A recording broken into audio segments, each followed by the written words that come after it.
Capítulo 7 da Defesa Agropecuária.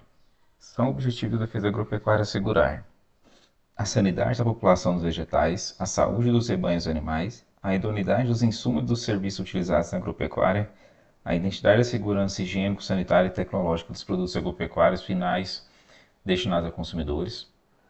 Na busca do atingimento dos objetivos referidos no caput, o poder público desenvolverá permanentemente as seguintes atividades: vigilância e defesa sanitária vegetal, vigilância e defesa sanitária animal, inspeção e classificação de produtos de origem animal, seus derivados, subprodutos e resíduos de valor econômico, inspeção e classificação de produtos de origem animal, seus derivados, subprodutos e resíduos de valor econômico, fiscalização dos insumos e dos serviços usados na atividade agropecuária. Parágrafo 2. As atividades constantes do parágrafo anterior serão organizadas de forma a garantir o cumprimento das legislações vigentes que tratam da defesa agropecuária e dos compromissos internacionais firmados pela União. Artigo 28-A. Visando a promoção da saúde, as ações de vigilância e defesa sanitária dos animais e dos vegetais serão organizadas sob a coordenação do poder público nas várias instâncias federativas e no âmbito de sua competência em um sistema unificado de atenção à sanidade agropecuária, articulado no que for atinente à saúde pública, com um sistema único de saúde, que trata a Lei 8.080, do qual participarão serviços e instituições oficiais, produtos e trabalhadores rurais, produtores e trabalhadores rurais, suas associações e técnicos que lhe prestem assistência, órgãos de fiscalização das categorias profissionais diretamente vinculados à sanidade agropecuária, entidades gestoras de fundos organizados pelo setor privado para complementar as ações públicas no campo de defesa agropecuária. Parágrafo 1. A área municipal será considerada a unidade geográfica básica para a organização e o funcionamento dos serviços oficiais de sanidade agropecuária. Parágrafo 2. A instância local do Sistema Unificado de Atenção à Sanidade Agropecuária dará, na sua jurisdição, plena atenção à sanidade, com a participação da comunidade organizada, tratando especialmente das seguintes atividades. Inciso 1 a 10. Então, inciso 1. Cadastro das propriedades, inventário das populações animais e vegetais, controle de trânsito de animais e plantas, cadastro dos profissionais de sanidade atuantes, cadastro das casas de comércio de produtos de uso agronômico e veterinário, cadastro dos laboratórios de diagnóstico de doença, inventário das doenças diagnosticadas, execução de campanhas de controle de doenças, educação e vigilância sanitária, participação em projetos de erradicação de doenças e pragas. Parágrafo 3. As instâncias intermediárias do SUASA, que é o Sistema Unificado de Atenção à Sanidade Agropecuária, competem as seguintes atividades: vigilância do trânsito interestadual de plantas e animais, coordenação das campanhas de controle e erradicação de pragas e doenças, manutenção dos informes nosográficos, coordenação das ações de epidemiologia, coordenação das ações de educação sanitária, controle de rede diagnóstica dos profissionais de sanidade credenciados. Parágrafo 4. A instância central e superior do SUASA compete à vigilância dos portos, aeroportos e postos de fronteiras internacionais, a fixação de normas referentes a campanhas de controle e erradicação de pragas e doenças, a aprovação dos métodos de diagnóstico dos produtos de uso veterinário e agronômico, a manutenção do sistema de informações epidemiológicas, a avaliação das ações desenvolvidas nas instâncias locais e intermediárias do Sistema Unificado de Atenção à Sanidade Agropecuária, a representação do país nos fóruns internacionais que tratam da defesa agropecuária, a realização de estudos de epidemiologia e de apoio ao desenvolvimento do SUASA, a cooperação técnica às estruturas instâncias do Sistema Unificado, o aprimoramento do Sistema Unificado, a coordenação do Sistema Unificado, a manutenção do Código de Defesa Agropecuária. Integrarão o SUASA instituições gestoras de fundos organizadas por entidades privadas para complementar as ações públicas no campo de defesa agropecuária. As estratégias e políticas de promoção à sanidade e de vigilância serão ecossistêmicas e descentralizadas por tipo de problema sanitário, visando ao alcance de áreas livres de pragas e doenças, conforme previsto em acordos e tratados internacionais subscritos pelo país. Sempre que recomendado epidemiologicamente, é prioritária a erradicação das doenças e pragas nas estratégias de áreas livres. Artigo 29-A. A inspeção industrial e sanitária de produtos de origem vegetal e animal, bem como a dos insumos agropecuários, será gerida de maneira que os procedimentos e organização da inspeção se façam por métodos universalizados e aplicados equitativamente em todos os estabelecimentos inspecionados. Na inspeção poderá ser adotado o método de análise de risco e pontos críticos de controle. Como parte do Sistema Unificado de Atenção à Sanidade Agropecuária, serão constituídos um Sistema Brasileiro de Inspeção de Produtos de Origem Vegetal e um Sistema Brasileiro de Inspeção de Produtos de Origem Animal, bem como o sistema de específicos de inspeção para insumos usados na agropecuária. É instituído o Sistema de Gestão de Serviços de Inspeção, ESISB, no âmbito do Ministério da Agricultura, Pecuária e Abastecimento, para cadastro dos serviços oficiais de inspeção e fiscalização dos Estados, do Distrito Federal, dos municípios e dos consórcios municipais, bem como dos estabelecimentos e dos produtos de origem animal. Parágrafo 4. Os serviços oficiais de inspeção dos Estados, do Distrito Federal e dos municípios e dos consórcios municipais, devidamente cadastrados no ESISB, integram o Sistema Brasileiro de Inspeção de Produtos de Origem Animal, previsto no parágrafo 2 desse artigo. O MAPA editará a norma para definir os objetivos e as metas nacionais de inocuidade e de conformidade dos produtos de origem animal, que deverá ser observada pelo Serviço de Inspeção dos entes federativos, inclusive os consórcios municipais integrantes do CISB e POA. Parágrafo 6º. O MAPA auditará o Serviço de Inspeção dos entes federativos, com o objetivo de verificar a equivalência com o Serviço de Inspeção Federal. Fica autorizado o comércio interestadual dos produtos sob a inspeção dos serviços integrantes do CISB-POA, mediante prévio cadastro do estabelecimento e dos produtos no ESISB, realizado pelos respectivos serviços de inspeção. Capítulo 8. Da Informação Agrícola. Artigo 30. O Ministério da Agricultura e Reforma Agrária, integrado com os Estados, Distrito Federal e territórios e municípios, manterá um sistema de informação agrícola amplo para divulgação de previsão de safras por ente federativo, incluindo a estimativa das áreas cultivadas, colhida, produção e produtividade, preços recebidos e pagos pelo produtor com a composição dos primeiros até os mercados atacadistas e varejistas por Estado, Distrito Federal e território, valores e preços de exportação do FOB com a decomposição dos preços até o interior a nível de produtor, destacando as taxas e impostos cobrados, valores e preços de importação, o CIF, com a decomposição dos preços dos mercados internacionais até a colocação do produto em portos brasileiros, destacando taxas e impostos cobrados.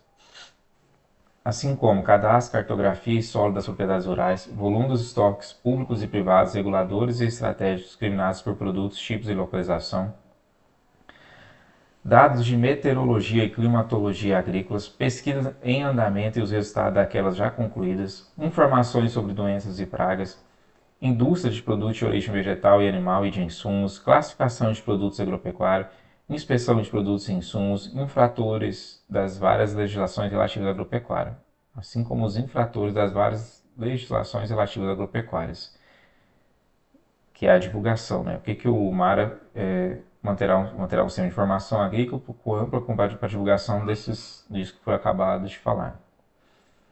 Parágrafo único. O Ministério da Agricultura, o MARA, coordenará a realização de estudos e análises detalhadas do comportamento do mercado interno e externo dos produtos agrícolas e agroindustriais, informando sua apropriação e divulgação para o pleno e imediato conhecimento dos produtores rurais e demais agentes do mercado. Capítulo 9. Da produção, da comercialização, do abastecimento e da armazenagem. Artigo 31. O poder público formará, localizará adequadamente e manterá estoques reguladores e estratégicos visando garantir a compra do produtor, na forma da lei, e assegurar o abastecimento e regular e regular o preço no mercado interno. Regular o preço no mercado interno. Assegurar o abastecimento e regular o preço no mercado interno. Os estoques reguladores devem contemplar prioritariamente os produtos básicos. Parágrafo 3. Os estoques reguladores devem ser adquiridos preferencialmente de organizações associativas de pequenos e médios produtores. A formação e a liberação desses estoques obedecerão regras pautadas no princípio da menor interferência na livre comercialização privada, observando-se prazos e procedimentos pré-estabelecidos e de amplo conhecimento público, sem ferir a margem mínima do ganho real do produtor rural, assentada em custos de produção atualizados e produtividades médias históricas. Artigo 33. Foi vedado, mas ele tem parágrafo 2 e 3. Parágrafo 2. A garantia dos preços mínimos far-se-á através do financiamento, da comercialização e da aquisição dos produtos agrícolas amparados. E parágrafo 3 fala que os alimentos considerados básicos terão um tratamento privilegiado para efeito de preço mínimo. Artigo 35. As vendas dos estoques públicos serão realizadas através de leilões em bolsas de mercadorias ou diretamente mediante licitação pública. Artigo 36. O poder público criará estímulos para a melhoria das condições de armazenagem, processamento, embalagem e redução de perdas em nível de estabelecimento rural, inclusive comunitário. Artigo 37. É mantido no território nacional a exigência de padronização, fiscalização e classificação de produtos animais, subprodutos e derivados e seus resíduos de valor econômico, bem como dos produtos de origem animal, destinados ao consumo e à industrialização para o mercado interno e externo. Artigo 42. É estabelecido em caráter obrigatório o Cadastro Nacional de Unidades Armazenadoras de Produtos Agrícolas. Capítulo 10, que fala do produtor rural e da propriedade rural e sua função social, foi vetado. Capítulo 11, do associativismo e do cooperativismo. O poder público apoiará, artigo 45, o poder público apoiará e estimulará os produtores rurais a se organizar nas suas diferentes formas de associações, cooperativas, sindicatos, condomínios e outras, através de inclusão nos currículos de primeiro e segundo grau de matérias voltadas para o associativismo e cooperativismo, promoção de atividades relativas à motivação, organização, legislação e educação associativista e cooperativista para o público do meio rural, promoção das diversas formas de associativismo como alternativa e opção para ampliar a oferta de emprego e de integração do trabalho rural com o trabalhador urbano, integração entre os segmentos cooperativistas de produção, consumo, comercialização, crédito de trabalho, a implantação de agroindústrias e parágrafo único fala que o apoio do poder público será extensivo aos grupos indígenas, pescadores artesanais e àqueles que se dedicam às atividades de extrativismo vegetal não predatório. Capítulo 12 dos investimentos públicos. Artigo 47. O poder público deverá implantar obras que tenham como objetivo o bem-estar social de comunidades rurais, compreendendo, entre outras, barragens, açudes, perfuração de poços, diques e comportas para projetos de irrigação, retificação de recursos de água e drenagem de áreas alagadiças, assim como armazéns comunitários, mercados de produtor, estradas, escolas e postos de saúde rurais, energia, comunicação, saneamento básico e lazer. Capítulo 13 do crédito rural. Os créditos rural ou crédito rural, que é um instrumento de financiamento da atividade rural, será suprido por todos os agentes financeiros, sem discriminação entre eles, mediante aplicação compulsória, recursos próprios livres, dotações de operações oficiais de crédito, fundos e quaisquer outros recursos, com os seguintes objetivos. Inciso 1. Estimular os investimentos rurais para a produção, extrativismo não predatório, armazenamento, beneficiamento e instalação de agroindústria, sendo esta quando realizada pelo produtor rural ou suas formas associativas. Inciso 2. Favorecer o custeio oportuno e adequado da produção, do extrativismo não predatório e da comercialização de produtos agropecuários. Inciso 3. Incentivar a introdução de métodos racionais no sistema de produção, visando ao aumento da produtividade, a melhoria do padrão de vida das populações rurais e a adequada conservação do solo e preservação do meio ambiente. Inciso 5. Propiciar, através de modalidade de crédito fundiário, a aquisição e regularização de terras pelos pequenos produtores, poceiros e arrendatários e trabalhadores rurais. Desenvolver atividades florestais e pesqueiras, apoiar a substituição do sistema de pecuária extensivo pelo sistema de pecuária intensivo. Aí toma no cu, né? Estimular o desenvolvimento do sistema orgânico de produção agropecuária.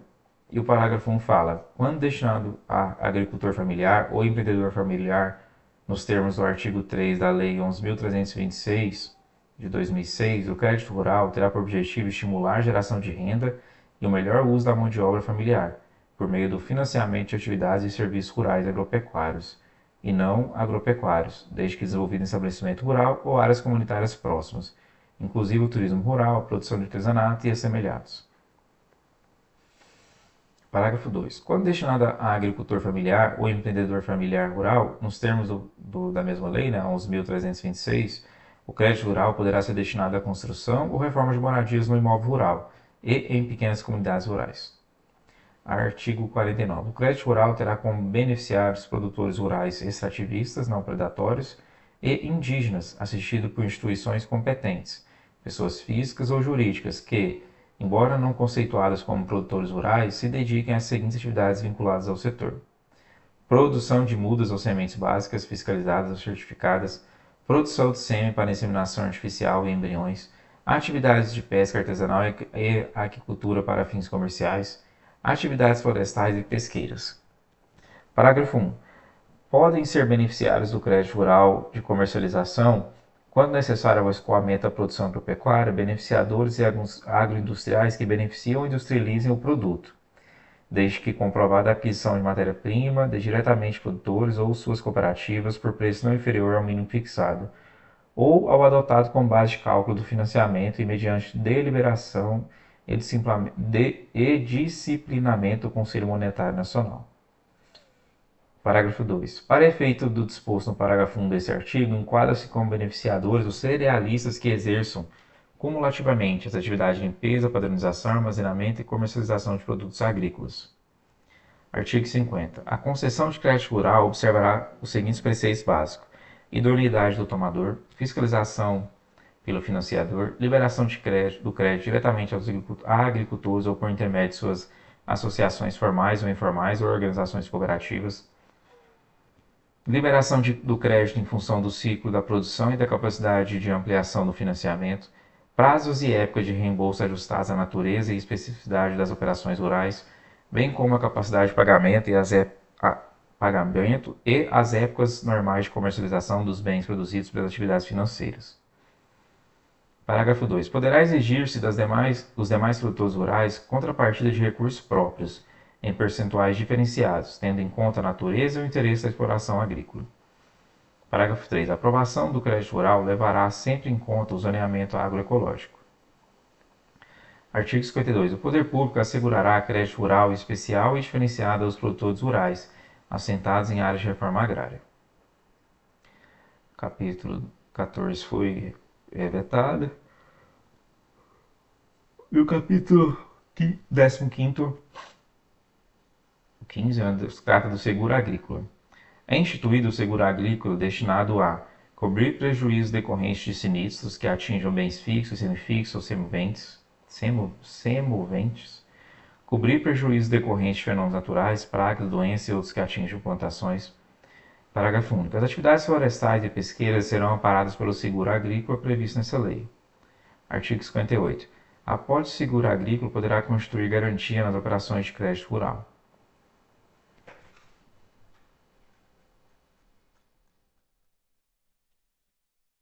Da garantia da atividade agropecuária. O Programa de Garantia da Atividade Agropecuária, PROAGro, será regido pelas disposições dessa lei e assegurará ao produtor rural, na forma estabelecida pelo Conselho Monetário Nacional, inciso 1, a exoneração de obrigações financeiras relativas à operação de crédito rural de custeio cuja liquidação seja dificultada pela ocorrência de fenômenos naturais, pragas e doenças que atinjam rebanhos e plantações, a indenização dos recursos proprietários utilizados pelo produtor em custeio rural quando ocorrer perdas em virtude de eventos citados no inciso anterior.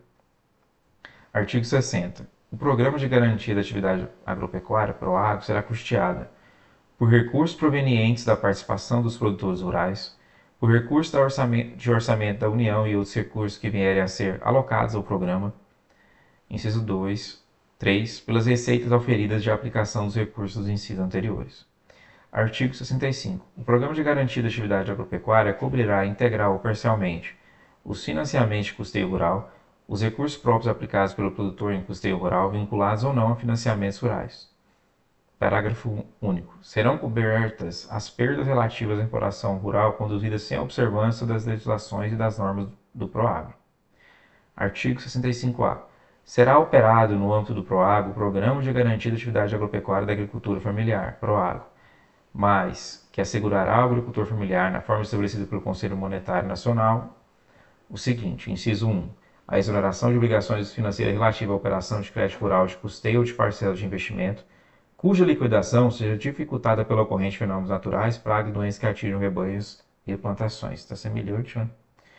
Inciso 2. A indenização de recursos próprios utilizados pelo produtor em custeio ou investimento rural, quando ocorrerem perdas em virtude dos eventos citados no inciso 1. A garantia de renda mínima da produção agropecuária vinculada ao custeio rural. Artigo 65-B. A comprovação das perdas será efetuada pela instituição financeira, mediante laudo de avaliação expedido por profissional habilitado. Artigo 65-C. O MAPA do Desenvolvimento Agrário, MDA, e a articulação com o Banco Central do Brasil deverão estabelecer conjuntamente as diretrizes para o credenciamento e para a supervisão dos encarregados dos serviços de comprovação de perdas imputáveis ao Proagro. Parágrafo único. O MDA credenciará e supervisionará os encarregados da comprovação de perdas imputáveis ao Proagro, devendo definir e divulgar instrumentos operacionais e a normatização técnica para o disposto neste artigo, observadas as diretrizes definidas na forma do caput. Artigo 66. Competirá à Comissão Especial de Recurso decidir em única instância administrativa sobre recursos relativos à apuração dos prejuízos e respectivas indenizações no âmbito do programa Proagro. Artigo 66-A. O Proagro será administrado pelo Banco Central do Brasil, conforme normas, critérios e condições definidas pelo Conselho Monetário Nacional.